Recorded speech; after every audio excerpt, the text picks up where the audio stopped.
All right, I'm live. I'm live. Wow. Just got to say, I'm a little bit envious today after watching the whole thing. Well, most of it, anyways. The Libertarian Party convention that's happening down there, down to our neighbors to the south there, down in the U.S. Wow, what a spectacle! What a venue! What an amazing time! I would imagine they're all having. And as you know, right? I'm sure you've all heard the expression uh, libertarians like trying to, getting a bunch of libertarians together, like trying to herd cats, right? Well, I mean, we're very independent, right? We're very independent and very much willing to speak our mind, right? And that's that's exactly what you're getting down there at the Libertarian Convention down in the U.S. And wow, I can only hope. Actually, I will just mention I'm reaching out to Jacques Boudreau. He's the new leader of the Libertarian Party of Canada because, yeah, we got to step up the game here, folks. You know what I mean? Like, geez, there's definitely some of that stuff that's got to make its way up north here. This is like I say, we're not just talking about the libertarians and their potential for up to 3% of the vote here. We're talking about a lot of big names on the stage. I mean, Donald Trump for one. Vivek Ramaswamy, RFK, Robert Kennedy Jr., right? You got, well, of course, your typical, your regulars, your libertarians, of course, but these people alone, I mean, these are people who are vying for the Republican nomination, right? Well, I guess RFK is now actually kind of courting the Libertarian Party and actually is looking to go independent in some way. But I mean, this is really the first time. I don't know the entire history of the U.S. Libertarian Party, but I got to tell you, this is the first time who've been paying attention to that stuff for the last, 12, 13, 14 years or somewhere around there, that I've seen anything as such a spectacle as this, where you have, such a large amount of populace now. I mean, one thing you got to say and admit, whether you like it or not, having, candidates like Donald Trump and, Vivek Ramaswamy and RFK, having folks like that on the stage, they have a lot of appeal and can bring a rather large audience. And yeah, they're actually at the Libertarian Convention. So what's that old expression? I remember Hollywood was a main theme in Hollywood is there's no such thing as bad publicity. And I got to tell you, like I say, like them, love them, or hate them, whichever it is, whether you're talking Trump or any of the other candidates. Like I say, this is definitely bringing a lot of attention and putting the spotlight on libertarians. I mean, there's going to be a lot more people after this, just like the whole Ron Paul thing, right? Ron Paul ran under the Republican ticket for the Republican Party. Now, even he would say the odd time when he was being interviewed, did he expect to win? No. But he had access to the bully pulpit. He had access to a large swath of the media and a large percentage of the population, right? That's the big thing, right? Is being able to get your ideas and your voice heard. That is a major obstacle that now the Libertarian Party in the U.S. has overcome. So now there is actual attention and focus on the libertarians. Imagine that. My, how far we have come. And like I say, yeah, we're a little bit slow up here up to the north. I mean, I'm trying, right? But yeah, it's not quite caught on as much or as well as it has in the U.S. So, I mean, the U.S., it's a long-standing thing in terms of the Libertarian Party. I mean, Ron Paul ran, what was it, back in, was it 79 or 89? Or we're talking decades and decades ago. And I mean, there's, a tremendous amount of think tanks and organizations and groups that are all liberty-oriented. I mean, I could list them all off, right? Like Students for Liberty, right? Young Americans for Liberty. I mean, there's just so many. Of course, you even got the caucuses within the Libertarian Party. You got the classical liberal caucus, right, which would be the minarchist types, and then you got the Mises caucus, which represents the real hardcore, the genuine, serious, to the wall libertarians, right? Unapologetic. Big fan of the Mises caucus, I just got to say, and a big fan of the fine folks that represent it, in particular, Dave Smith. Great job that Dave Smith has actually been doing himself in terms of getting a lot of attention and the spotlight on libertarians. And he actually even uses his comedy routine to help in that way. Like I've said so many times in the past, folks, if you want to change, things in your country, you got to start at the culture, right? That's where it has to start happening.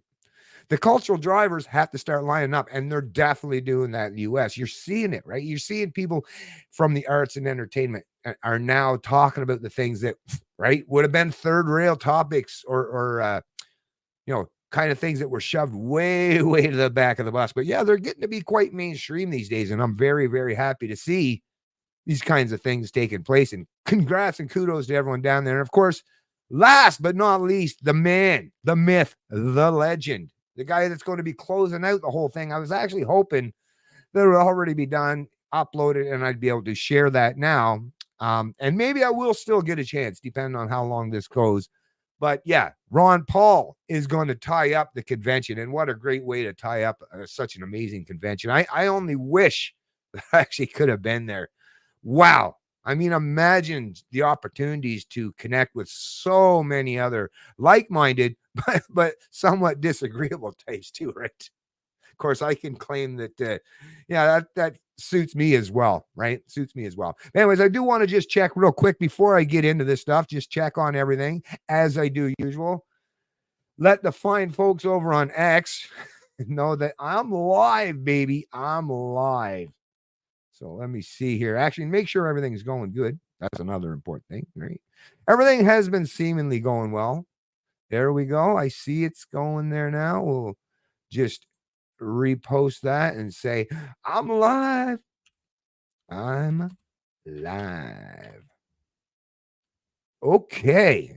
All right. Sent out on. Actually, let me just bookmark that bad boy too, so I don't have to do that later on.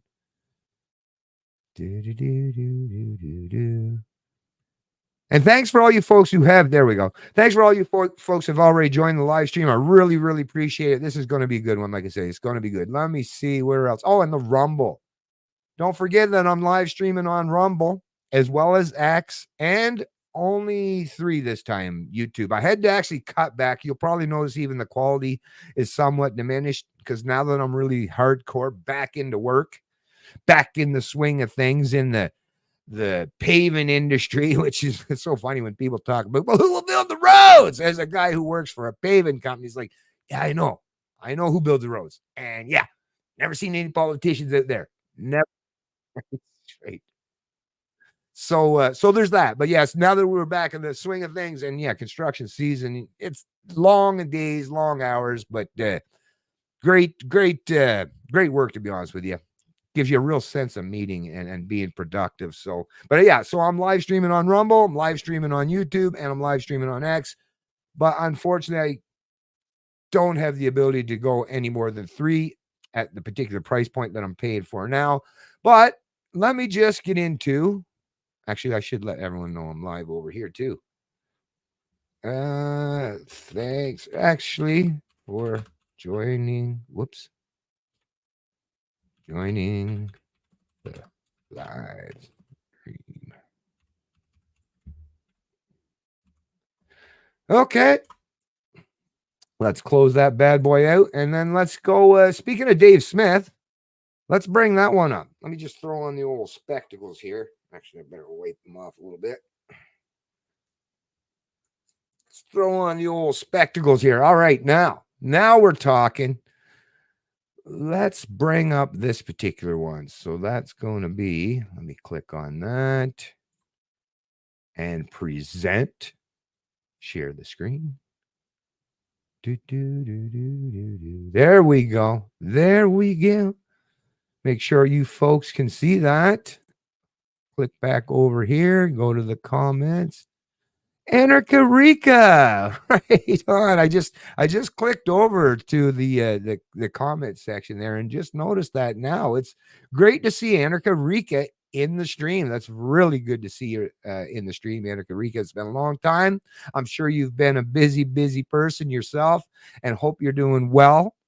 And hopefully I'll see you again and in another subsequent live stream, because like I say, I don't plan on doing too many of them. Like, obviously, it's not going to be back-to-back, wall-to-wall Canadian Libertarian live streams over the summer, but I'll be definitely anything that's big and taking place, something that really needs to be talked about or hammered out, or I am actually going to be doing some discussion. So there's going to be that, doing some interviews. So it's, like I say, taking a little time, little break in between, but I'm here, I'm present, and I'm always going to be, like I've said to you folks for so many years now.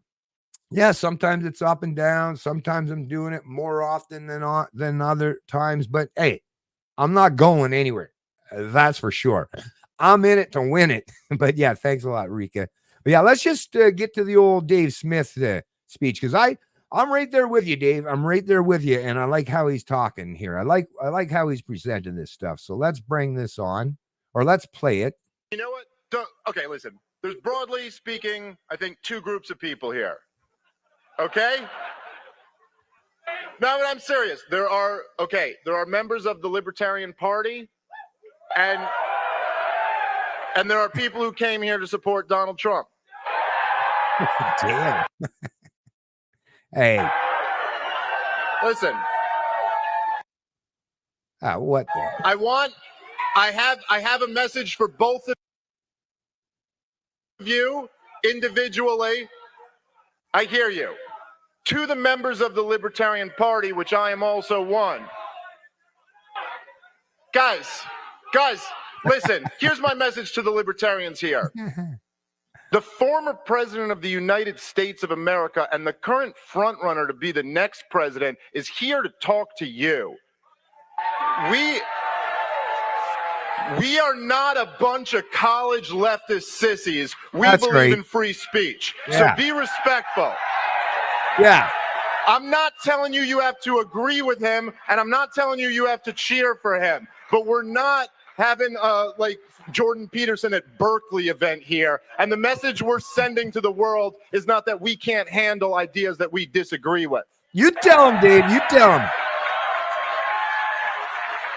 Buckle up, Buttercup. We are libertarians. We are constantly surrounded by ideas that we disagree with. Right? We're in Washington, D.C., for God's sake. Hello. And here's my message to the Donald Trump supporters who are here. You came to the Libertarian Party National Convention, and we're libertarians around these parts. Yeah. Don't forget that. So let me tell you a little bit about what we believe in case you're not sure. Here's what we believe. Donald Trump, as president of the United States of America, was framed for treason by his own deep state. Oh, yeah. And those people belong in jail. Yeah, right. Lock them up.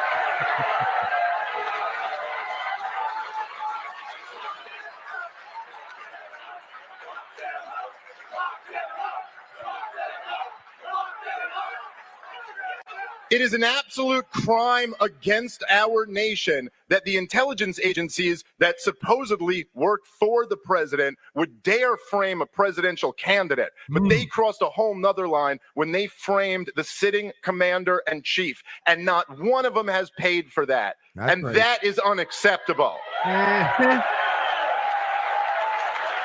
throw some red meat out there, Dave. Around these parts, we are truly America first. We believe in no foreign adventurism. We are strict non-interventionists. Yeah. That's right. That's right.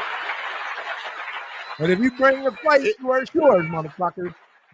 The proxy wars of choice following 20 years of disastrous terror wars in Ukraine and in Israel are absolutely inexcusable, and America should have no part of either of them. We are $34 trillion in debt.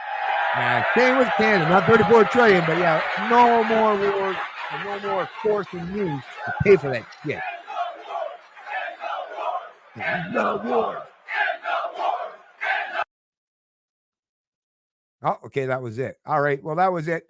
There is a little bit more to Dave's speech there, but I figured that was a pretty damn good part. I thought that was a really good one, to be honest with you. So we'll move on to the next. Actually, before I get to the next pile of stuff here, and yeah, there's lots, folks, lots of stuff that we got to cover here.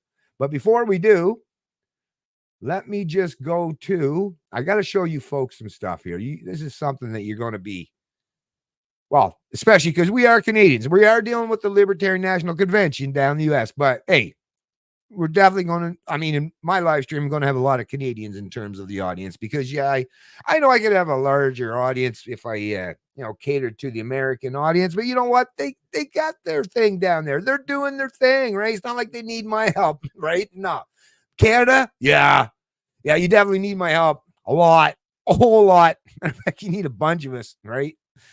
I'm one man. I can't do it all, but I'm trying my best over here. I'm trying my best. But check this stuff, folks, out. Right? So this just in Canada here. Let me bring a couple things on here that we'll just get a laugh out of it. How's that? Let's just get a laugh out of it. Some of the nonsense the establishment media espouses. So yeah, of course. And yeah, Trump had a fine speech at the Libertarian National Convention. But yeah, so check this shit out, right? Look at this nonsense from the Toronto Star, right? Really, I mean, the fact that it's blue is such a fail because really the Toronto Star should be red, really, in reality, right? I guess that's just to throw you off. But Canada needs to brace itself for a Trump dictatorship. Progressive Canadians hope Trump will lose, and the nightmare will disappear. Dang, I can barely see that, actually. Hold on one sec. Might have to zoom that up a little bit here. Progressive Canadians hope Trump will lose and the nightmare will disappear, but instead of magical thinking, we need to prepare by reducing our economic dependence on the U.S. Yeah, good luck with that one. Where are you going to pivot to? Huh? Where are you going to pivot? You're already sucking on Z's balls. Trudeau's been fucking sucking on Z's balls for how long? And how's that getting them? How far has that gotten them, right? What are you going to do? Fondle them, tickle them, use a feather too? I don't know what more you can do, but yeah, you already tried doing your Asian pivot. And matter of fact, I don't think they care much for you either, Trudeau. So that's the thing with these libtards, these leftists, these inept petty tyrants and control freaks. They are really massively hell-bent on they're so envious and resentful of anyone else or their opponents that they will literally destroy everything, including themselves and their reputations, right? That's how pathetic these folks truly are. And I mean, just think of the rhetoric and the establishment media, of course. Yeah, but yeah, I'm not going to read the article. I just figured let me just show you the kind of nonsense, right? And yeah, as if that's not enough, right? If that's not enough, wow. These people are so much fail. Actually, I should have actually mentioned the contributor by name, right? I don't know if you can shame these fucking idiots or not, but at the very least, you could try. Anyways, here's one I will actually. This is from the Tyee, another one of those outlets that are, got their hand out. Give me some money, Trudeau. Give me some money. Prop us up because we can't, create an actual business model. Well, no wonder you're a bunch of socialists. That's the thing. These socialists, they don't know how to create an actual business model that functions. They constantly got to go run the government with their hands out. Oh, please, give me, right? Bunch of losers. Anyways, why the UCP is a threat to democracy. Political scientist Jared Wesley makes the case and explains how Albertans should push back. So this is this loser, Jared Wesley, that produced this garbage article that, yeah, I won't waste my time reading it, back on May 6, 2024 for the Tyee. He's a professor of political science at the University of Alberta. Find him, her, or he, him. Where's your pronouns, Jared? But I mean, come on. The UCP. Oh, you mean the party that just got elected in Alberta is a threat to democracy? First of all, I'm not a huge fan of democracy. Just to let you know, first and foremost, right? Not a big fan of majority or mob rule because we've seen what the mob's all about, how that race to the bottom is where the mob usually ends up, right? That's typical mindset of the mob. Race down to the lowest common denominator, which is fucking dumb ideologues. That's what they are. That's what they represent. But to pretend that, a party that was elected by the majority of the people is a threat to democracy. Okay. Or like if Trump ends up winning, right? Same with the Star article. Because it's not like Trump's going to what? What is the Toronto Star going all conspiracy theory? And well, of course they are. But that's the thing. They won't ever accuse. That's the funny how the left, they like to accuse everyone else. Oh, you're a conspiracy theorist. But yet they put on shit like this. I mean, that's the biggest fucking conspiracy theory I ever did see, right? But once again, I'm not a fan of democracy. But to suggest that voters choosing a political party like the UCP is a threat to democracy? Yeah, no. What that really means, what they're saying is, it's a threat to their power, to their ability to maintain that control, those mechanisms of control and power. That's really what it is at the end of the day. They're just projecting their fear of losing their grip on power. And these are the people who either represent the establishment or massively cozy up to them for some kind of benefit that they can get at them, right? Because once again, they're too inept to function on their own and too envious and resentful of others to be able to figure shit out to prop themselves up. So what do they got to do? They got to drag everyone else down. Well, that's how you get equity, right? If you can't build yourself up to others, well, how do you create equity? Well, you have to drag everyone else down to your level. And that's what the lefties are doing in spades. Oh, and there's one other thing, folks. I just wanted to get through here. One more. Because, yeah, this is kind of hilarious. You got to laugh about this. The way, the language they use to this is pure omission, lies by omission, and misdirection, and speech that's meant to completely confuse and confound the masses. So here's the headline. This one is from the Financial Post. Bank of Canada sets record straight on printing money claim with Twitter thread. Central Bank has been using social media to engage the public on the economy. This is reported by the Canadian Press on August 31st, 2022. So just like I said, I just wanted to cover this because they're all talking about this stuff now, right? In terms of monetary policy and quantitative easing and stuff. So let's bring all this stuff up in the central bank in terms of in Canada going to raise the rates, going to hold the rates, going to lower the rates, all this stuff.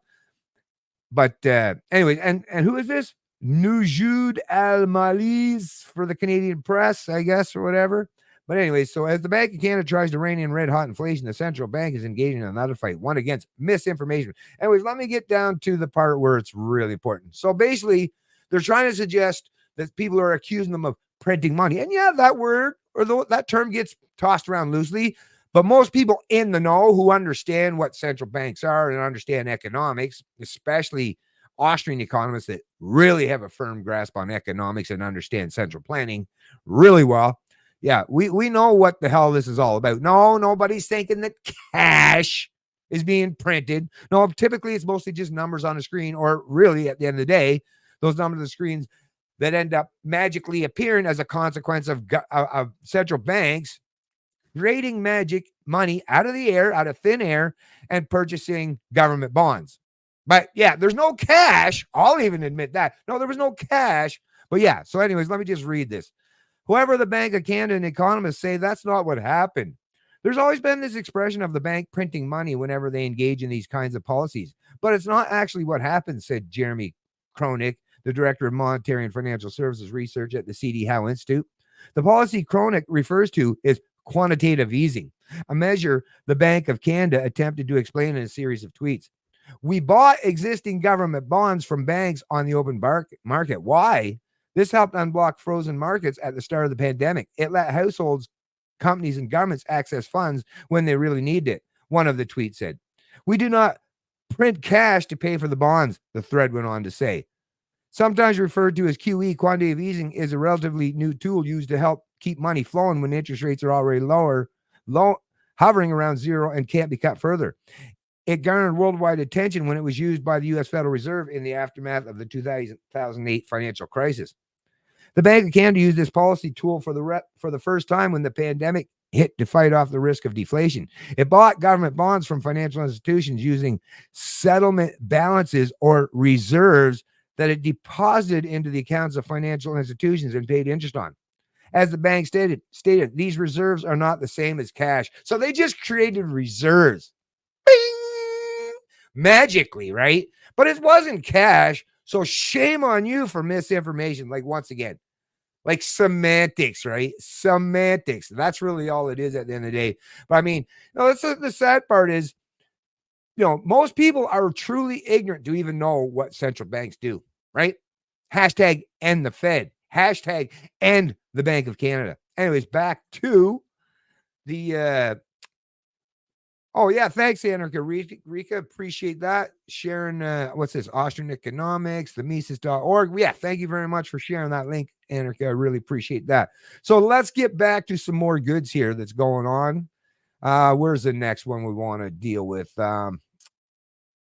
Yes, actually, yes. Here's another thing I just want to mention. And wow, good for him. Good for Donald Trump. Actually, I'll save that one for a little later here. But yeah, he actually, believe it or not, and it was a great thing, and he got a tremendous amount of applause from the audience, obviously.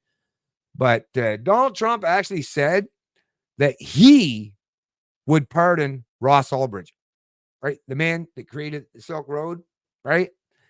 That's been in jail for I don't know how many years now, in excess of a decade, and it's an absolute shame, right? For what would be considered it's victimless crime, right? Victimless crime.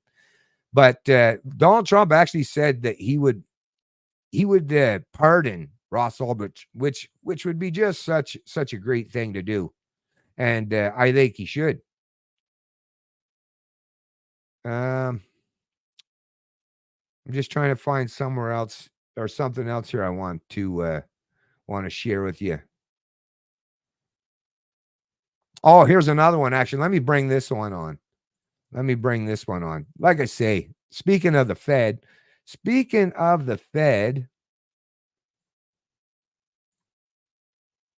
yeah, here we go.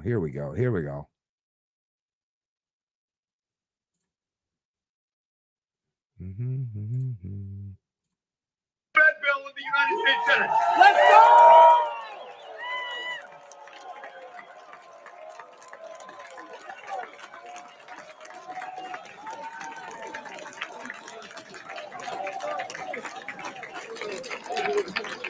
I tell you what else, that bastard creature from Jekyll Island will not know what hit it.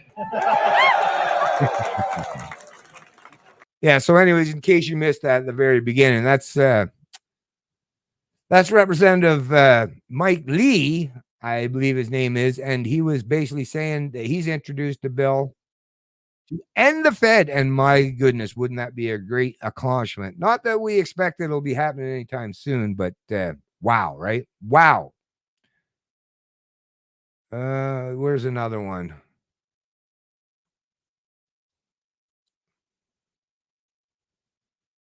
Okay, yeah, well, maybe I'll play a little bit of Trump's speech.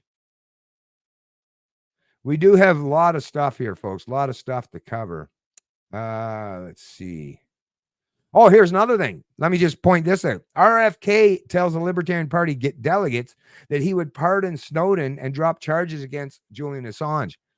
And the crowd chanted "Free Ross." So that's another amazing thing. RFK's up there, and I mean, obviously, Edward Snowden, the man that gave us the information so that we knew with absolute clarity that yes, our governments are spying on and collecting all. Don't forget about, remember what James Coney said, right? Collect it all. They're collecting everything we do and storing that, right?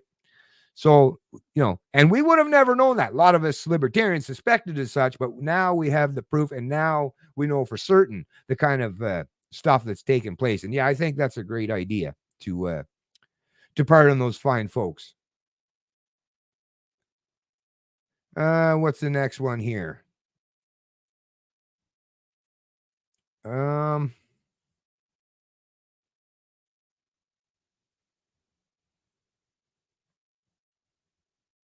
right, maybe we'll play this one off here. Let me just play this one real quick. So here's a little something that Trump had to say on the stage. Actually, one sec here.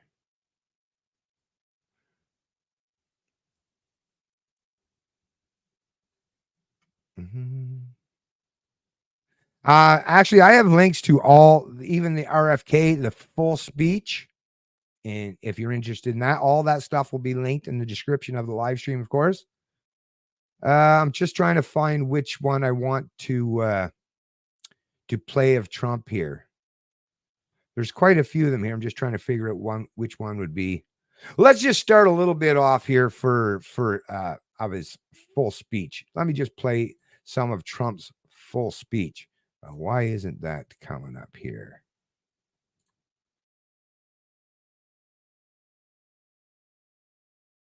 So as you can hear, oh wait, we have to bring this on. As you can hear, a little mixed reaction to Trump, Thank you. right? He's getting lots of love, but he's getting some hate to it, which is to be expected, right? I mean, this is a libertarian party. Well, thank you very much, everybody. And thank you, Angela, for that introduction. And I am truly honored to be invited here tonight as the first president in American history to address the Libertarian National Convention. Great honor. A lot of people ask why I came to speak at this Libertarian Convention. And, you know, it's an interesting question, isn't it? But we're going to have a lot of fun. Well, in the last year, I've been indicted by the government on 91 different things. So if I wasn't a libertarian before, I sure as hell am a libertarian now. Oh, and well, first and foremost here, let me actually, before I continue Joe this Biden, on, I don't throw people in jail. I will just say this for Anarchy, because I know I see your comments there, Anarchy, and yeah, I'm under no illusion that Trump is a libertarian. I mean, come on.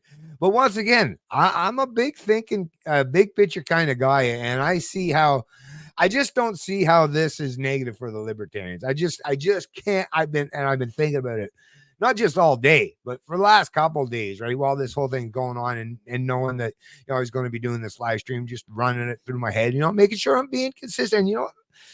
Like I say, I gotta tell you. It's not like I think that libertarians are going to become a libertarian, or Donald Trump's going to become a libertarian overnight, right? Or that he's going to be the savior of America. But I got to tell you, folks, like I say, the things that said, the kind of the fact that he came to the Libertarian Party National Convention, right?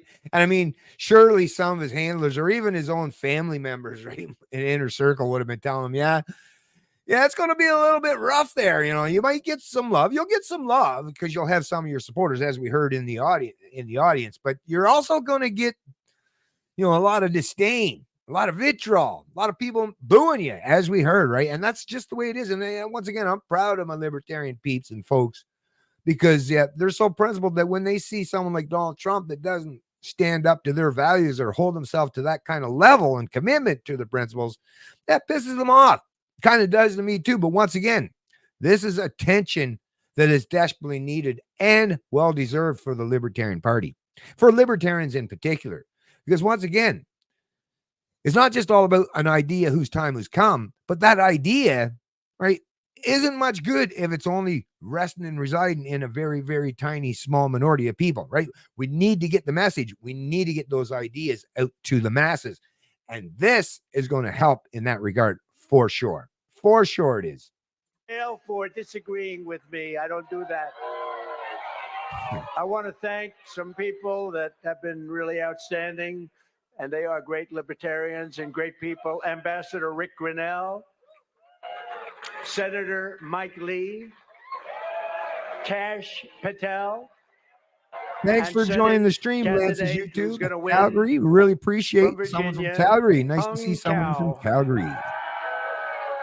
I also want to pay our deepest respects to the two young missionaries from Missouri, Davy and Natalie Lloyd, that were viciously killed yesterday in Haiti. It was a horrible thing, and I just want to pay our respects to their families. They're great families, incredible people, and it's a very, very sad moment. What happened was so horrible. We can hope, and it'd be better late than never, right? Davy and Natalie, please, thank you very much. I'd also like to express my gratitude to all the fierce champions of freedom in this room. You are champions of freedom. You are indeed. Yeah. And I'm here to talk to you about the rise of left-wing fascism in the country and to need to defeat the corrupt and incompetent tyrant in the White House, crooked Joe Biden, the worst president in the history of the United States. He is the worst president by far in the history of the United States. In fact, I would say that Jimmy Carter is very happy tonight because he goes down as being a brilliant president by comparison. Everyone here tonight believes that we must fight for the same fundamental freedoms: freedom of expression, freedom of religion, freedom of the right to own a firearm, and freedom over taxation. Hey, Justin, thanks for joining the stream, man. Oh, that was interesting. Then you're going to like me, firearm. You're going to like me. Nobody better than me. And we just got the full NRA, the strongest endorsement they've ever given the NRA. So that's good. Freedom from overregulation, freedom from government discrimination. And we believe that we do not have a free country if we do not have free speech, and very strongly believe that. We stand opposed to government tyranny in all of its many forms. We are opposed to a government that spies on political campaigns. I wonder who that might be. Like they did on me, spies on the American people, censors us, and crushes the rights of its own citizens, which the Biden administration does. We want government out of our business, out of our wallets, and out of our lives. That's what we want.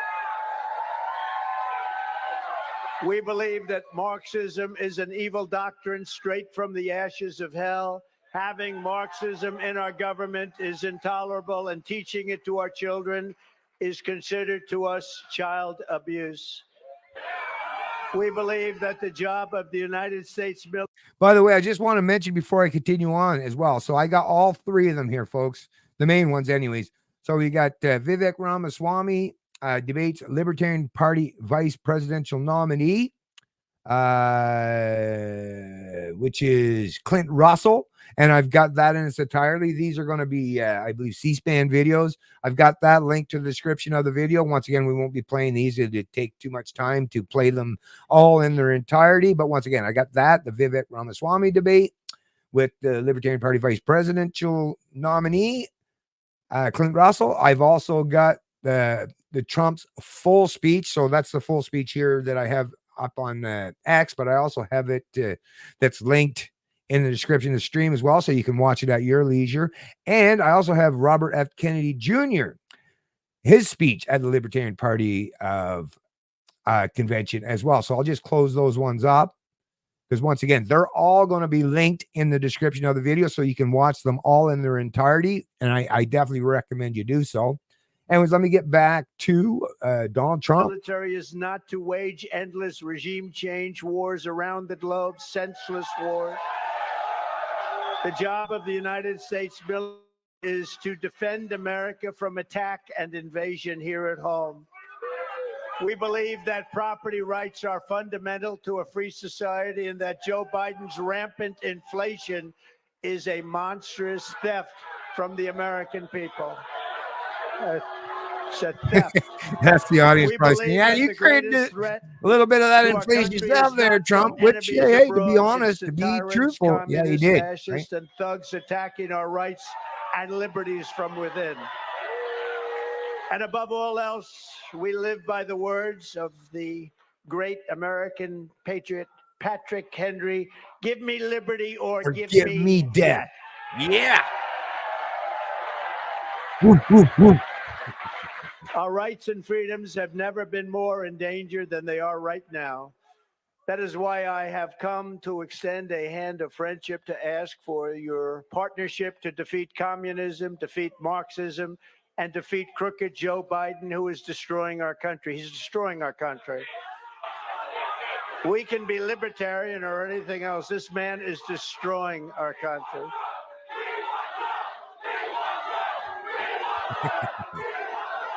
Yeah, a little bit, right? A little bit, Riga. A little bit. I'm with you. I hear you.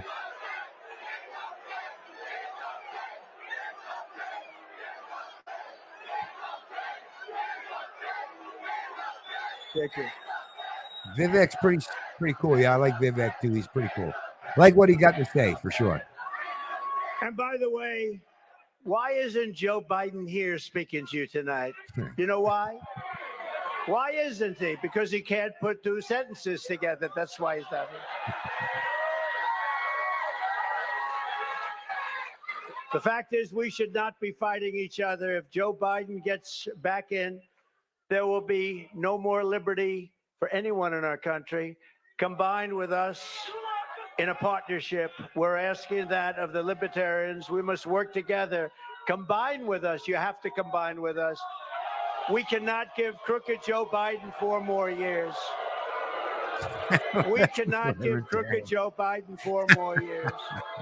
It's Today's such a mixed radical bag left in that Democrat audience, Party right? is not the Democrat Party of years ago, which still wanted big government, but at least believed in tolerance and free speech. Joe Biden's radical left Democrat Party is a fascist movement that wants to throw you in jail.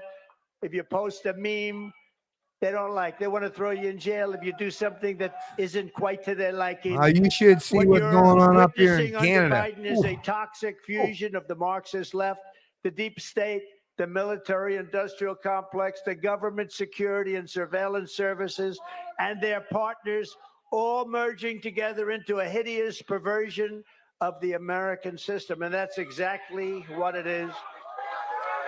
The fact is that Joe Biden is a threat to democracy.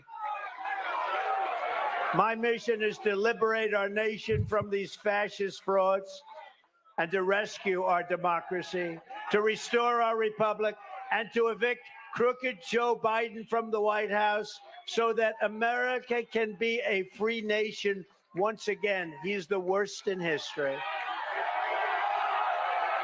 The Biden regime censors its critics, spies on its opposition, takes away the bank accounts of U.S. citizens as an extra form of punishment, persecutes Christians and patriotic parents, and is currently trying to put the leading candidate for president in jail. That happens to be me.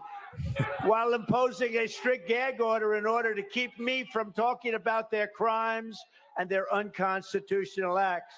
They want to get rid of the First Amendment, the Second Amendment, due process, the right to a fair trial, and the right to counsel, all the while pushing wealth confiscation and waging endless and unnecessary wars all over the globe. Anyone can talk about defending freedom, but I've actually put everything on the line to resist these despots and these stuff. The audience is gonna will have none of that with none of those lies. That's one thing about libertarians, they're gonna call you out on your bullshit, Trump, man. Sorry. Although I recognize, I'm kind of on the side of Dave here. It's like, I guess a little booing is fine, right? You speak your mind and stuff. But yeah, the guy he's just giving a speech, right? He's just giving a speech. I mean, you don't have to run out and vote for the guy if you don't want to, right? But I'm just, to me, I'm kind of with Dave. Just let the guy speak, and no need to give him too hard of a time at this particular time, right? Like I say, you got to kind of step up your game, be a little bit more professional about things. Now, once again, it's not just because of Trump. I would be saying this no matter who the hell was on that stage, because libertarians genuinely and truly need to get the attention, get the ideas, get the word out there, right? Because I know myself and most people that I've ever talked to who are libertarians or anarchists or voluntarists, they got there by being able to listen to these great ideas, right? What it is to be a free human being, to not have central planners or rulers, right? That is, to me, and once you get there, once you understand that, once you get to that point, you're never going back. You're never going to be a statist again. Hell no. So yeah, Trump's a statist himself, right? You got a statist on the stage, but he's kind of saying some of the right things. Not all of them, of course. And yeah, he's bullshitting a little bit too. But once again, he's out there catering to the Libertarian Party. Sure, it's pandering for votes for sure, but he's at least putting in the effort, right? And I mean, it's not like he had to do it. It wasn't absolutely necessary, but he chose to do it. And I think it was a wise thing to do. And I also think it's a wise thing to, listen to what the man's got to say and then, deal with that particular grain of salt, whoever you want to, right? But anyways, before I actually continue on that, I just wanted to, because we were talking about the Ross Ulbricht thing there, I just wanted to bring this short 5.5 minute video on. This one is just for some of you folks who maybe are not familiar with Ross Ulbricht. But this might help, at least this little 5.5 minute segment might actually get you up to speed here. So let me just play this a little bit so you get an idea who Ross Ulbricht is. The FBI shut down Silk Road, the online drug site. They called that a major victory over drug abuse. Silk Road generated more than $1 billion in illegal business. The most sophisticated and extensive criminal marketplace on the internet today. Because people bought drugs on the site anonymously, Silk Road's founder had bragged the state is unable to get its thieving, murderous mitts on the site. But he slipped up. He accidentally used his real name, Ross Ulbricht, on an internet forum, and the state found him. The FBI has arrested the reputed mastermind of a popular online black market for drugs. Then Judge Catherine Forrest said because Silk Road was a black market of unprecedented scope, she would sentence Ulbricht to life in prison with no possibility of parole ever. He said, Mom, it's a death sentence. It just takes longer. And he's right. This is for all nonviolent charges. She and others say it was unfair to lock Ross up forever for a nonviolent crime. But why should we care? Who was Ulbricht anyway? He seemed nice enough. Pretty sure I want to start a family in the next 5 years. As a kid, he was a quiet nerd, then an Eagle Scout, excited to go to college. But in college, he became a libertarian. And he wrote, I want to use economic theory as a means to abolish the use of coercion. Excellent. Coercion, meaning force. He viewed laws against drugs as coercion. Force that stops peaceful people from living the way they want. He was right. But many Americans hate and fear drug use. You're breaking up the social fabric of our country. They applauded when the judge announced Ross would be in jail forever. This is a judge who finally got it right. Right. All right. We all agree here on that? Concur. Life in prison without parole? Yep. Anybody else, any of the wise guys want to do it? That's what you're going to get. Give me a break. Prison without parole is not going to stop the sale of drugs. No. We should have learned that from America's attempt at alcohol prohibition. Yeah. Once you're an adult, if you want to buy intoxicants, should be your right. That's right. Where that's legal, sales are done without violence, and the products sold are safer. This is your brain on drugs. Yes, many drugs are dangerous. Some who bought drugs on Silk Road died. At least 6 people died. His mother said non-violent guy. No. Silk Road had some rules, at least, like nothing that harmed or defrauded. No child pornography was allowed. But now that the government's closed Silk Road, replacing the site with this notice, other illegal sites have opened. Of course. And they offer more drugs. These other sites, I've heard that they're just open season, anything. So they're actually worse and multiple times bigger. She'd actually never seen them, so we used the web browser Tor to show them to her. It's not like they got rid of these things. Here's another one. And by the way, Silk Road had 12,000 listings when it was taken down. The new sites offer more than 100,000. So I guess they weren't scared by Ross's life sentence, as the judge said. But law enforcement keeps bragging about successes. The dark net is not a place to hide. Here's Attorney General Sessions announcing that they'd shut down another website. We will use every tool we have to stop criminals from exploiting vulnerable people. But the shutdowns hardly make a difference. New sites appear. Now, critics will say, as we shutter one site, another site emerges. And they may be right. But that is the nature of criminal work. It never goes away. Never, ever. Heroin. So they didn't stop anything. No, there was a spike after the sentence was given. It had the opposite effect. It's a travesty what's going on. Still, I find it hard to support her son since he was also accused of trying to kill people. A murder for hire plot. Trying to hire a hitman. It's completely digital evidence and hearsay, basically, by the government. Ulbricht suspects an undercover cop planted those messages. A mortgage company will not take a screenshot of a bank statement because they know how easily faked it is. No one was actually killed, and the government didn't charge Ulbricht with murder for hire in his trial. But let's just say, for argument's sake, that everything is true. The typical sentence for murder for hire when there's no murder, because there were no murders, to be clear, is 10 years. double life plus 40 years without parole for a young guy who, was a zealot. He was a libertarian. He believed in free markets and voluntarism. He is not a dangerous person. No American is safer because Ross Ulbricht is Not in at jail all. for life. Not He's at just all. one more casualty of our drug war. Yep. Drug dealers shoot each other, shoot Drug bystanders, war. and There's more corrupt whole drugs out on the neighborhoods. street or anywhere. The police They're risk their everywhere. lives and sometimes kill innocent people. Locking up Ulbricht won't make anything better. Nope. The drug war does much more harm than any drug. That's right. Anyway, so that's a great one, right? From Stossel. I gotta like John Stossel. He's always been a really popular libertarian, and he's been in the eye and the attention of the public for many years now. And I really respect the man for the kind of work that he does to point out stuff like this and the kind of shows that he's put on over the years. Anyways, let me just jump back in the chat. I know Annika was saying something.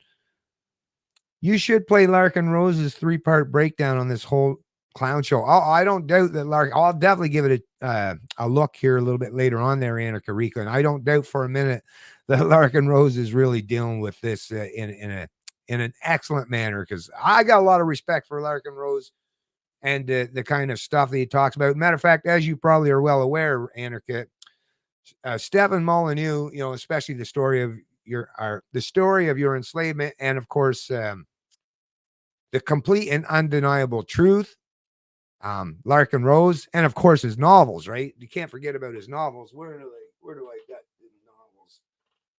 They're here somewhere. Oh, here we go.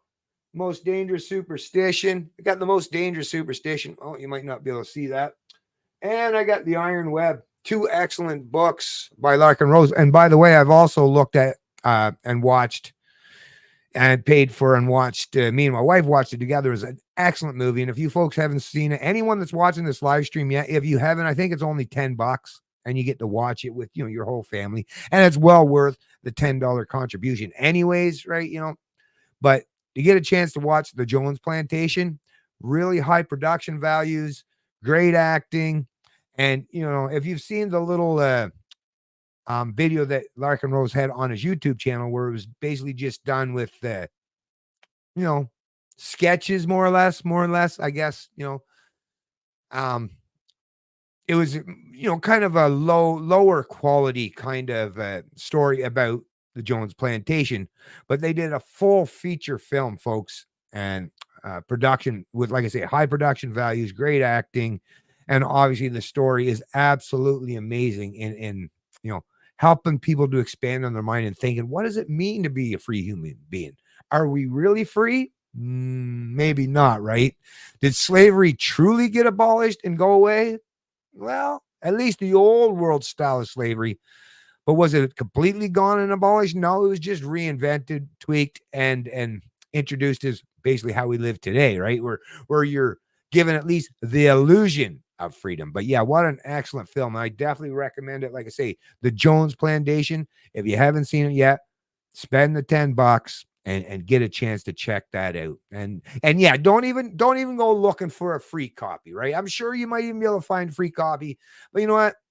Pony up a few bucks. $10 is not the end of the world, folks. $10 is not the end of the world. Pony that money up and help support the people who are standing up for liberty and freedom. And Larkin Rose is definitely one of the men doing that stuff. And once again, great guy for all that he does. And thanks for pointing that out, Annika Rika. I will definitely check that out. And yeah, Justin, I like RFK too. Yeah, I like them all. Like, I'll tell you the truth, I like what they're saying, right? I don't know them personally as a person, none of them, but I like what they've got to say. I like a lot of the fact that they're all pushing back against the establishment. It's strange, and I get it, folks, especially for us libertarians. It's like we're finding some weird bedfellows here lately, right? But hey, I mean, come on. Like I said, we're garnering some attention here, and yeah, listen, like I've said before, even with minarchists, I'm a full-on anarchist libertarian. Like, I don't believe in rulers, right? I'm a voluntarist like Annika Rika. But once again, I've even said before, there's lots of disagreements I can have with minarchists or even classical liberals. But I've also said, in the real world that I live in, I have ideals and there's some idealism that roams around my head. And I would like to see that come to fruition in the real world. But in the interim, or until that day ever does come, yeah, I'd be fellow travelers with the likes of RFK, even Trump to a degree, and Vivek, right? And some of these other minarchists, even Rectenwald, the guy, one of the guys, all the people actually that are running for the Libertarian Party of the U.S. I mean, come on. Once again, I might want to continue further in terms of, getting to the point where liberty actually genuinely fully exists, right? I don't know how long it's going to take or when we'll ever to get to that point. But yes, I'd like to be, for the people that want to go travel 90% of what I want to get, where I want to get to, or even people that are 85% at where I want to get to, or around that area. Yeah, well, at least we've got a long path to travel, because as it is right now, right, most of society is marching the other way entirely, getting further and further and further away from liberty. So yeah, if people, like I say, whether it's Vivek, RFK, Trump, are at least willing to turn that big boat around and head back towards the Statue of Liberty and head back towards liberty, right? Then yeah, let's try. And they might be a little bit scared, might chicken out before they ever get to the final destination. Fine. Hey, but that's where we can pick up the mantle or take over the helm, right? Take over the wheel and continue on doing it in their place. But at the moment, like I say, let's all just enjoy the fact that there's a whole lot more people that we're appealing to and seemingly now want to even surround themselves around us and listen to our ideas. Let's enjoy that fact. Let's revel in the spectacle of these people catering to us and pandering for our votes and for our support. Now, not only can they get that from us potentially, well, not the vote for me, obviously I'm a Canadian, but hell, the fact that they're anywhere near us, especially we genuine libertarians and anarchists and voluntarists, and we can teach them a whole lot too, right? RFK, he's, well, let's give him 3/4 there, or Vivek, he's quite a ways there, or Trump, wherever they are at in terms of the percentage and how much they will respect or adhere to the philosophy of liberty and the principles that libertarians espouse. Let's help getting them that further. Let's help getting them that much further along. Maybe even to the point where we're at some point in time. I mean, look at Ron Paul, right? Ron Paul would even say himself. He called himself, actually. Yeah, you can call me an anarchist, right? So yes, even people who are running for government, right? Not that I'm a fan. I'm not a fan of status of any stripe. But once again, we got to take advantage of the fact that there are some people who are willing to try to turn that big ship around, at the very least, right? The turning of the ship around is at least the first step. And once again, who knows how many other subsequent steps we could take after that fact. But yeah, let's at least get through that first step of turning the ship around, right? Hey, Canadian Patriot, thank you very much for joining the live stream. Appreciate that. Chinatistan is closer to the mark, unfortunately. Yeah, no shit. No shit. You're absolutely right about that. And yeah, we got to try our best to do better. Like I say, I've reached out to Jacques Boudreau, Jacques there, the leader of the Libertarian Party of Canada. We got to see what we can't do in terms of getting stuff together, right? And having some venues and outlets and things where libertarians can genuinely get together to hammer out ideas and talk about these things and invigorate ourselves and come together, right? Have a meeting place and a place for us to share our ideas and concepts and premises. This is something that Canada desperately needs. Biden would never speak freely to the real issues. Yeah, no shit there. You're absolutely right about that. And it's not just because the guy's, his cognitive skills or competence is vastly waning, right? It's not just that fact. But even if he was a younger Joe Biden, he would be nowhere near. Joe Biden is, I mean, come on, the guy, you don't get any more establishment than Joe Biden. So of course he would never speak freely about the real issues. And you're absolutely, once again, bang on correct with that assertion, Canadian Patriot One. They no longer enforce the real laws, just those that support the communists. Yeah, Once again, boom, you're on a roll. You're on a roll, Canadian Patriot One. You're absolutely right once again. Oh, it's on Amazon as well. Okay, thanks, Rika. Really appreciate that. Yes, nice. Is it still $10? Oh, $3.99. I see you put that down there. Wow, that's in the States, but still, either way, listen, even at $10, Rika, to me, it was well worth it. Well worth it. So even if it's still $10 Canadian, well worth it. And thanks for placing that link. So once again, anyone out there that's looking at in the chats, Rika was very generous and gracious enough to place a link to it. And especially if you're in the US or even in Canada, once again, you can rent it, go on Amazon or others. Even if you go to jonesplantation.com, you can find all different ways that you can have access to it. Give it a shot, give it a chance. And like I say, I guarantee you will not be disappointed. I know I wasn't. But thanks once again there, Anarcha. Really appreciate that.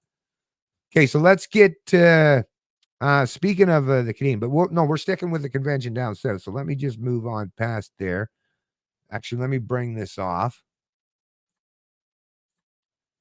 I might actually go back to the Trump interview again, but I was just looking for a couple other things that was on the oh, and by the way, I just will say this too. Congratulations to Angela on winning the re-election to a second term as chair of Libertarian Party National. So yes, this was the lady, I believe, if I'm correct here, I believe this is the lady that actually got, I'm not sure if all of them, but I think she was even the one that got Trump to actually come to the convention. And it seems like from what I've heard from other people like Dave Smith and such and others, is she's a great chair of the Libertarian Party down in the US, and she's been renominated. So congrats and kudos to her for that. Let me play a little RFK. This is just a little something RFK from his speech down at the Libertarian Party. Let's just bring that on. We might as well get a full range of it, right? Get a full range of all these folks. Incidentally, President Trump also assaulted the First Amendment, failed to defend press freedom when he continued President Obama's persecution and prosecution of Julian Assange. Aha!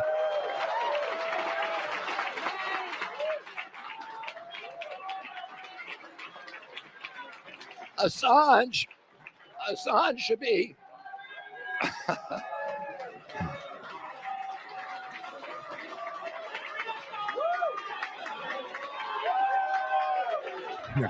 Nice.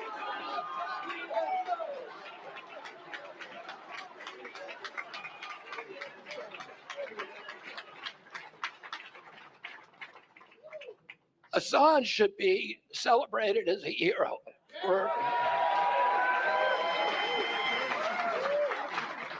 Are doing exactly what journalists are supposed to do, which is to expose government corruption. Yeah. We shouldn't be putting him in prison. We should have a monument to him here in Washington, D.C. Woo! The same is true for Edward Snowden. Yeah. Right on. Who exposed illegal spying by the NSA. Not just the Congress NSA, went ahead the and Five passed Eyes.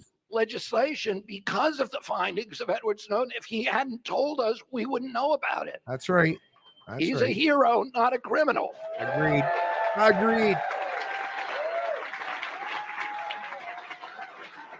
RFK, look at the way he's standing on stage. He's got a little swag, doesn't he? So I'm going to He's tell you definitely what in a lot I'm going better to shape do. than I'm going Trump, to do right? what President Trump should have done.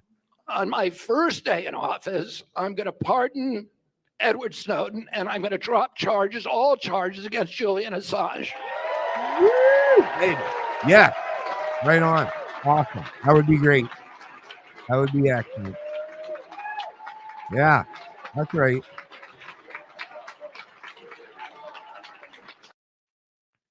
All right. So there's RFK.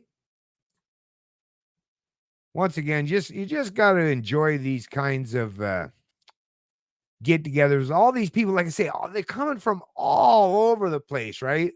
But gathered together under the banner of liberty. And like I say, sure, there's all kinds. I mean, think about it.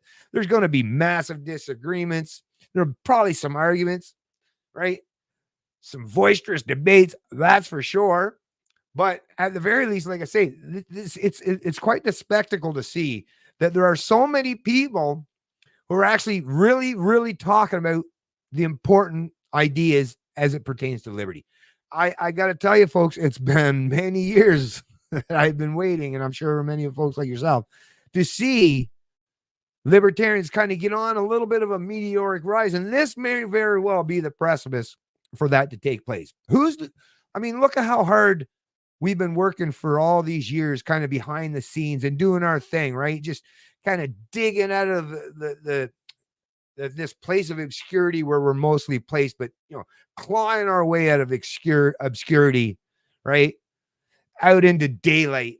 And it looks like people are starting to take notice and perking up. And I got to tell you, even up here in Canada, I'm not sure if any of you folks are aware, but you got folks like Bruce Party out there, and even Jordan Peterson, I'm hearing these guys tossing the word libertarian around, which just amazes me when you consider that these are people who typically use the old vernacular or the old language of liberal or conservative, but to hear them actually talking about libertarians or engaging with libertarians and promoting libertarians and the philosophy of liberty and the ideas and the principles of liberty, it's amazing. And it's happening all over. Like I say, I even see the Libertarian Party of the United Kingdom is starting to get some traction, for crying out loud. Like I say, liberty, just like Ron Paul said, right? It's not just an idea, whose time has come, but liberty is very popular, as it should be.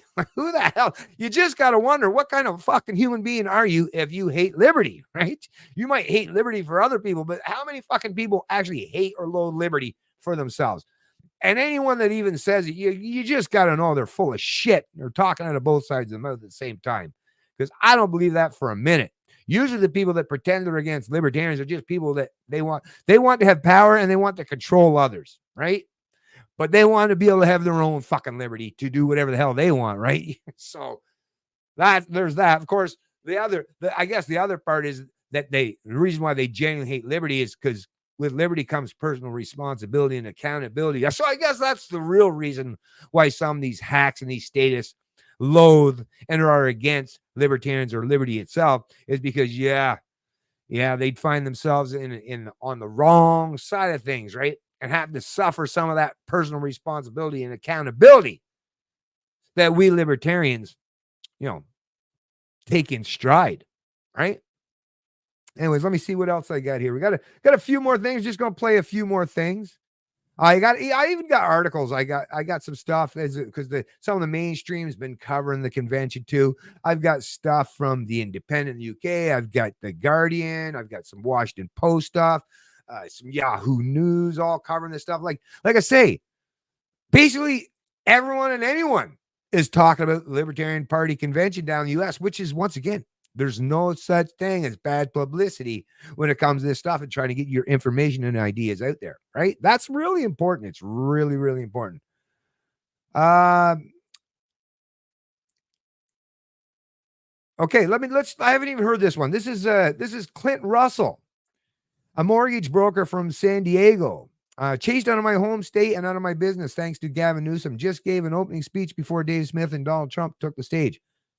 Ha ha ha. Fuck you, Gavin. So let me just play this here. Actually, let me bring this on.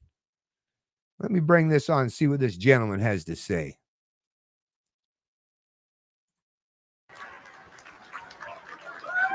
Become ungovernable, folks. Become ungovernable.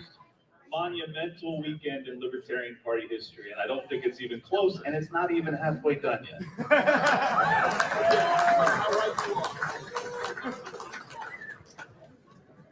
Man, Rick got off to a rough start, but I think he recovered all right. Thank you for chanting.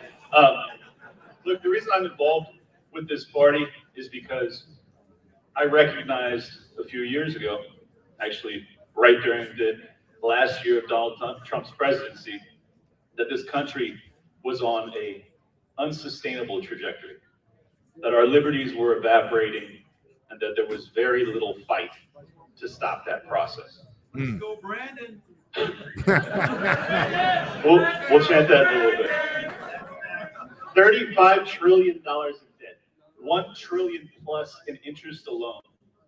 We are the largest economy in human history with the largest debt in human history, and we will pay more in interest alone than on our national defense over the next 12 months.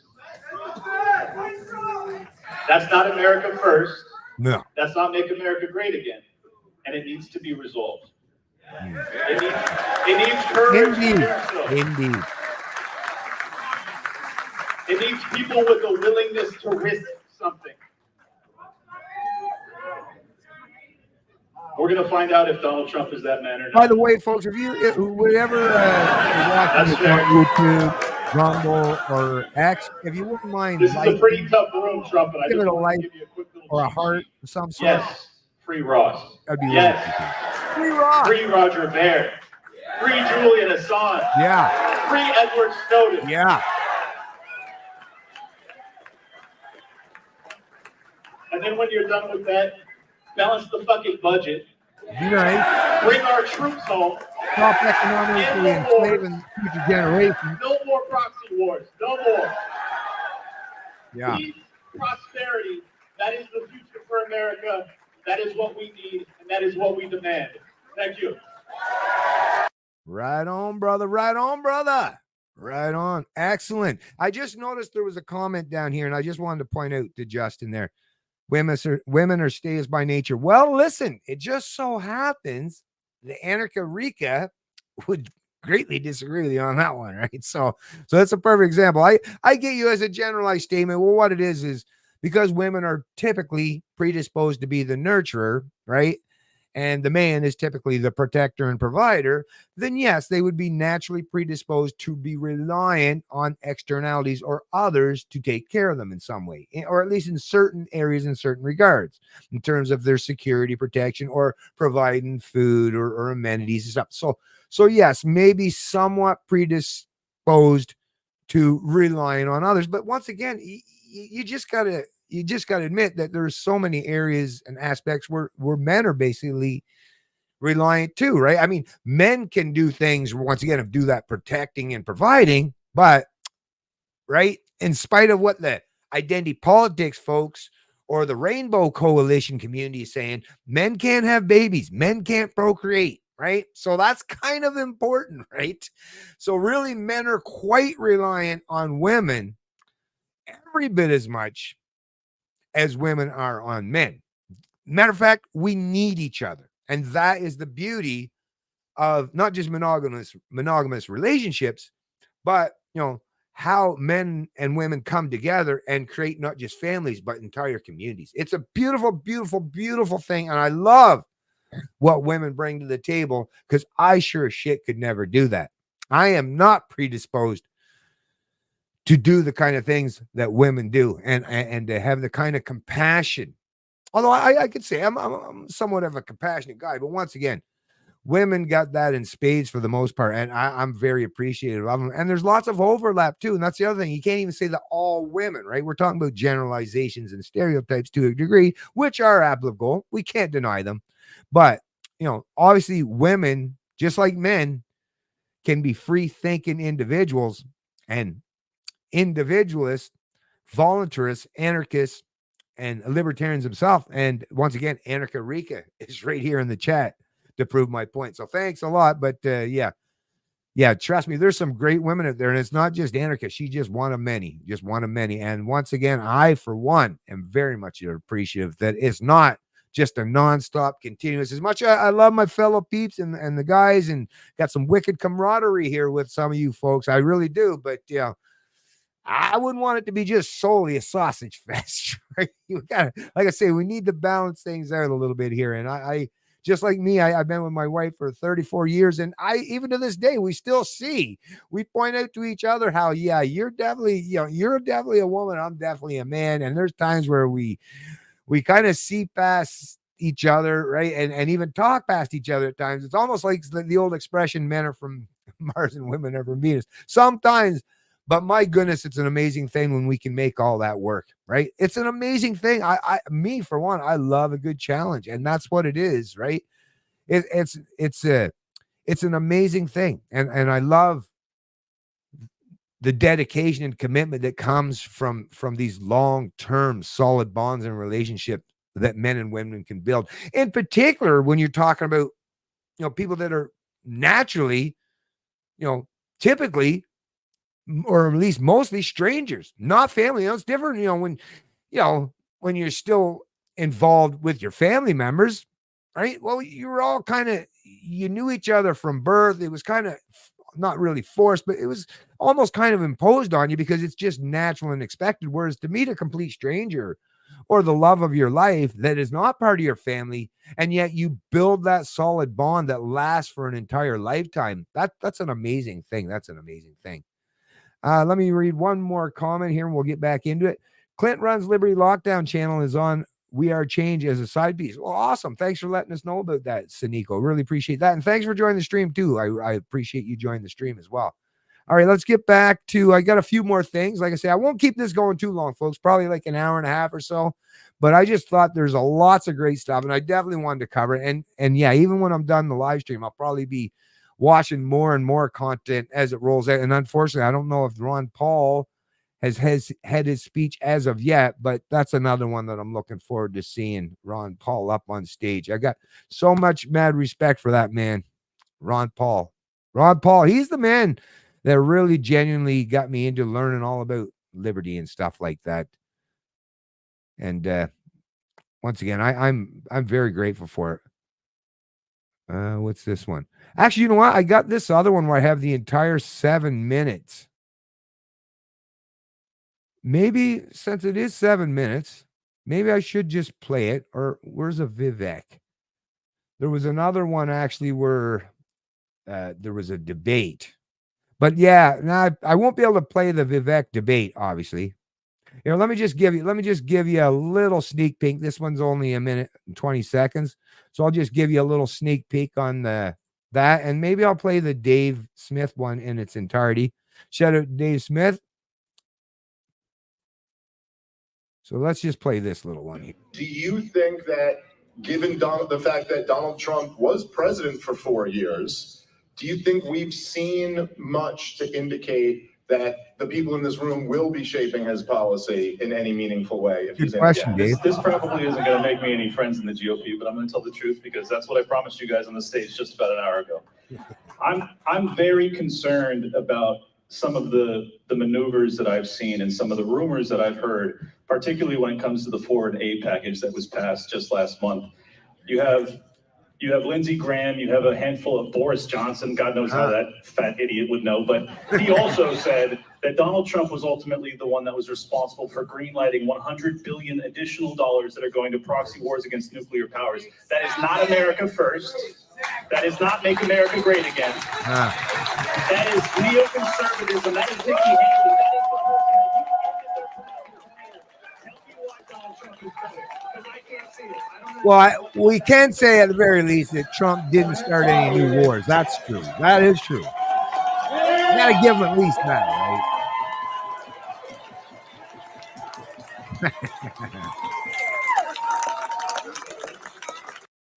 All right. So anyway, so that's Dave Smith. He's actually moderating the debate. This was a debate between Vivek and Clint Russell there. So once again, you're definitely going to want to check that out. And like I say, maybe I'll just go up and play that. Yeah, why not? I'm going to go up and play that. Actually, wait a minute. No, I'm going to play one more thing. It's 30 seconds. Just to get some more Vivek on here. Let me see. Yeah. I'm going to get some more Vivek here. One more, just a 30-second clip here. Shut down the FBI. Shut down the ATF. Shut down the CDC. Shut down the U.S. Department of Education. Fire 75% of the federal bureaucrats Vive's going in Washington, Javier D.C. Milei. and send them home packing because they never should have had that job in the first place. Rescind every unconstitutional federal regulation that Congress never passed. Hell yeah. SEC to FTC to FDA to TSA. NDAA, I call that one Patriot Act. standing around, by the way. God knows what. Shut it down. Shut down the FBI. Shut down. Right on. Vivek's throwing some red meat to the libertarians. Oh, you just know they're loving that. You just know they're loving that. But yeah, let me scroll back up here and play Dave Smith. Because yeah, it's the one I should have played at first because it's like 7 minutes long, and the other one was only like 3 minutes. So this would basically double it. So let's listen to it in its entirety because I gotta. There's a special place these days for Dave Smith, for me in particular. I think he's been doing a bang up job. And not just his podcast, by the way, definitely not just shout out to Dave Smith, Comedy Dave Smith. And yeah, go check out his comedy. He's all over the US for sure. Definitely check out his comedy. But I highly recommend his podcast, Part of the Problem, that he does with Robbie the Fire Bernstein. Definitely check those two out, or each one individually. They're both great comedians, both great libertarians, and have a lot to say and aren't shy to talk about any subject matter or topic, including, the whole Israel-Palestinian conflict, right? So definitely check out Dave Smith. Anyways, let me play this one. Then I'll tie the live stream up. And like I say, really appreciate you folks who did take the time to join me. Oh, wait. Well, we got to bring him back on here. Guys, what's up, Libertarian Party National Convention? How are we feeling? Yeah. Listen, this is cool. Yeah, no, it is. Cool. No, and you know is. what? Okay, listen. There's broadly speaking, I think, two groups of people here. Okay? No, but I'm serious. There are members of the Libertarian Party, and there are people who came here to support Donald Trump. Listen, I have a message for both of you individually. I hear you. To the members of the Libertarian Party, which I am also one. Guys, relax. Listen, here's my message to the libertarians here. The former president of the United States of America and the current frontrunner to be the next president is here to talk to you. We are not a bunch of college leftist sissies. We believe in free speech. That's right. So be respectful. I'm not telling you have to agree with him, and I'm not telling you have to cheer for him. But we're not having like Jordan Peterson at Berkeley event here. And the message we're sending to the world is not that we can't handle ideas that we disagree with. You can't handle the truth. We are libertarians. We are constantly surrounded by ideas that we disagree with. Not wrong. We're in Washington, D.C., for God's sake. And here's my message to the Donald Trump supporters who are here. You came to the Libertarian Party National Convention, and we're libertarians around these parts. Yeah.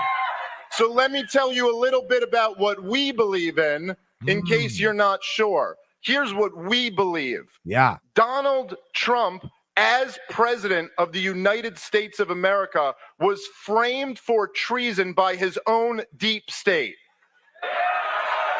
Yeah. And those people belong in jail.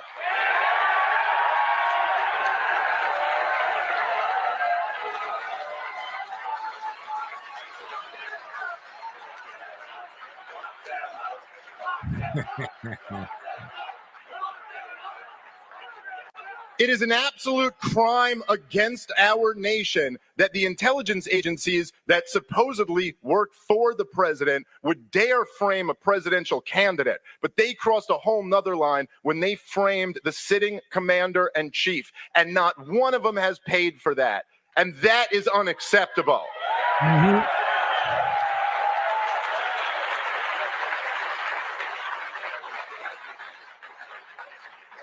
Around these parts, we are truly America first. We believe in no foreign adventurism. We are strict non-interventionists. Mm-hmm. That's right.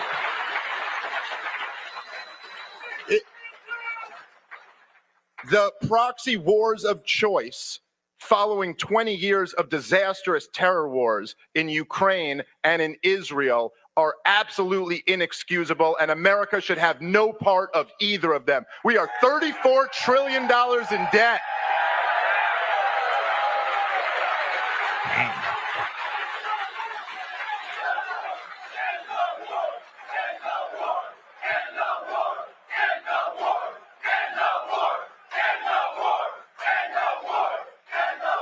Hey, to the Trump supporters, you guys remember the day after the election when it was totally unclear what happened? And you remember how Donald Trump bent over backwards for years to give Benjamin Netanyahu everything he wanted? And then remember how Benjamin Netanyahu congratulated Joe Biden that next morning? Do you really want to fund that guy unconditionally? Just saying. Furthermore, we also want to drain the swamp. Yeah. But here's what we recognize, and tell me if you think we're right or we're wrong. As long as you have a centralized government in Washington, D.C., spending $6+ trillion a year, which they hand out to politically connected cronies, you will never drain the swamp. The only way to drain the swamp is to cut government spending drastically. Hell yeah. Hell yeah. Don't feed the beast. Starve it. You got to starve the beast. And the pigs. Around here, we believe in sound money. Yeah. Printing trillions of dollars a year has debased our currency, and it's made life miserable for working and middle-class Americans, while that same wealth is transferred to the wealthy and the politically connected. Abolish the Federal Reserve and reinstitute sound money. Yeah. Hell yeah. The kid died. What the hell is that?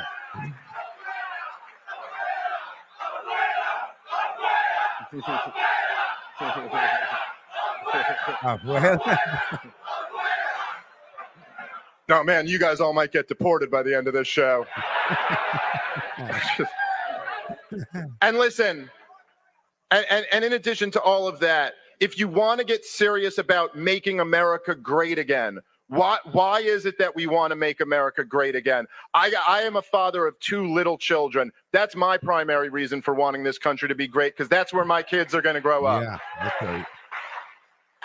Well, currently, what we've done is we're handing the next generation $34+ trillion in debt, and that is absolutely unacceptable. Everybody who loves this country needs to know that we cannot keep racking up debt like this. We have our own problems. No more giving money to the rest of the world. No more debasing our currency and printing money. You start talking like that, and let me tell you something, libertarians are listening.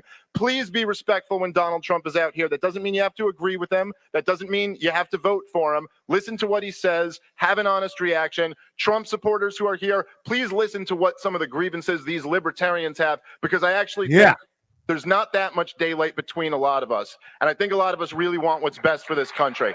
Thank you guys very much. Enjoy the rest of your night.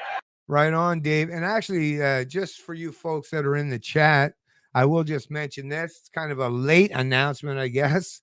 But yeah, in terms of Dave talking about having 2 small children, well, as a lot of you folks know, I have 2 much older children, not small anymore. I'm back, actually, both of them, one in his 30s and one just getting ready this year to turn 30. But I just got to say, I'm making a kind of announcement here a little late in the stream, but I'll just say, yeah, there's more for me to be concerned with too, not just my kids and my wife and all my other family members and friends and loved ones. But now I'm going to be a grandpa soon. Well, it's going to take what? I don't know, 8 months or so, I guess now, or so, 8 or 9 months at this point in time. But yeah, so there's even more of the future for me to be concerned about. And yeah, I've still got a whole lot of fight left in me yet. And I'm going to continue to do everything I can and all that I can to stand up and speak out about liberty, like the rest of the fine folks, not just in this chat, but all the fine folks at the Libertarian Party convention down in the national convention down in the U.S. And once again, just so great to see all these people come together. I just want to read something from Anarcha. Rika, I'm in agreement with Mark Passio on human nature. No one is status by nature. Human nature is programmable. by family, society, religion, schooling, media, the list goes on. And I 100% agree with you and Mark on that one, Anarcha Rika. I don't believe people are naturally predisposed to be statists. No, there's a very good reason why we're all inundated to being subject to indoctrination centers, aka public school education, for almost the entirety of our most formative years as children, all the way up to adulthood, right? There's a very good reason why they get our kids or us at very, very young ages.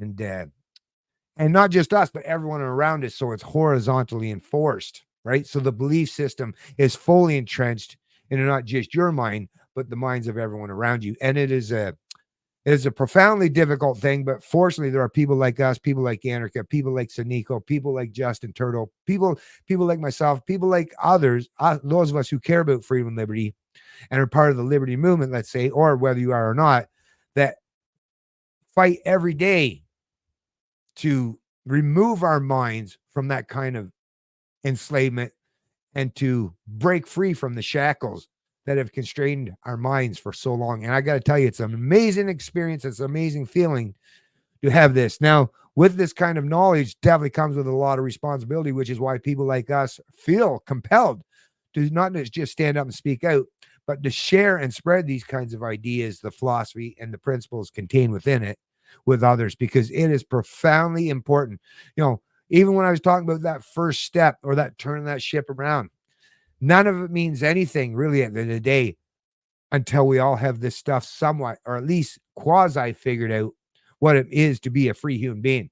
Because that is the foundation, folks. That is the foundation of all aspects and area as it pertains to liberty, is to just understand what does it mean to be a free human being.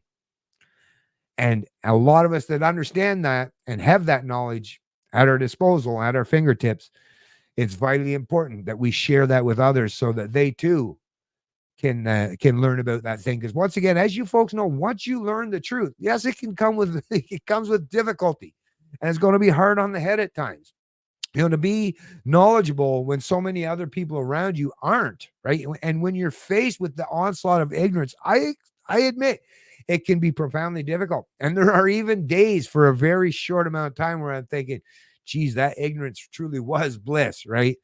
But it's the kind of bliss that, it is temporary in nature and comes with a lot of very long-term pains and negativity and absolute destruction of individual liberty. But anyways, thanks for all you folks that did join this live stream. I really appreciate it. This was great. I was going to play the whole Trump interview, but you know what?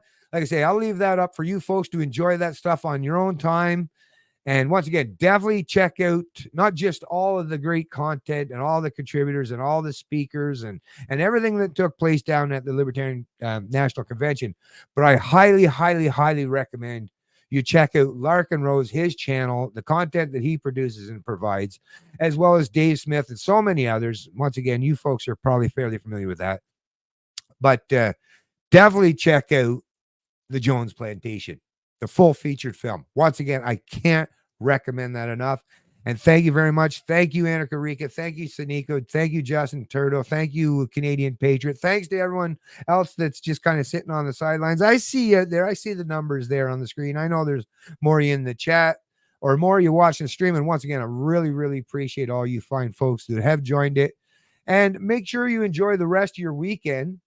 And definitely, let me just say last, but definitely not least, is look for Ron Paul's speech that tied up the whole thing. Because Ron Paul, once again, I can't say enough about Ron Paul and how much that man has done for not just those of us in the liberty movement, but for anyone that even wants to learn what it is to be a free human being. This man has spent decades of his life dedicated and committing to spreading the ideas and the philosophy of liberty. And I, for one, am tremendously grateful and will always and forever be in his debt for doing so and helping me to expand on and learn about what that even means, what that entails. Because I got to say, before all that, I did not have this kind of knowledge, and he is definitely one of the foundational figures that helped me get to the place where I am. And thank you very much, Anarcha Riki and Bezos. Yes, I don't doubt for a minute. And me and the wife are both very, very excited, and I expect more will be on the way in short order as far as that goes too. So yes, things are looking bright. Things are looking up. There's always bad things out there, but once again, I'm a white pill kind of guy. I'm always trying to find the positive side of things, as you folks know, because really that's what keeps the fight in me. That, you know, I just can't. I can't let the defeatist mindset ever permeate into my skull. I don't like it. And I don't surround myself with people that are black pilled or thinking so negatively. I like surround myself with people that recognize the difficult situation we're in, but also recognize that we humans have an amazing capacity, you know, to stand and rise to some very, very negative aspects of what it is to be a human. And with all these status around us, we got our work cut out for us. That's for sure. But you know what? Work is not something that we shy away from. That's for sure. And the harder, the more invigorating it is. You know, the more difficult the task, the greater the reward, right?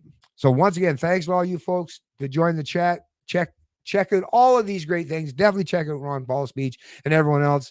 And have a great time for the rest of the weekend, whatever little bit is left to it. And I'll see you in the next live stream. This Canadian Libertarian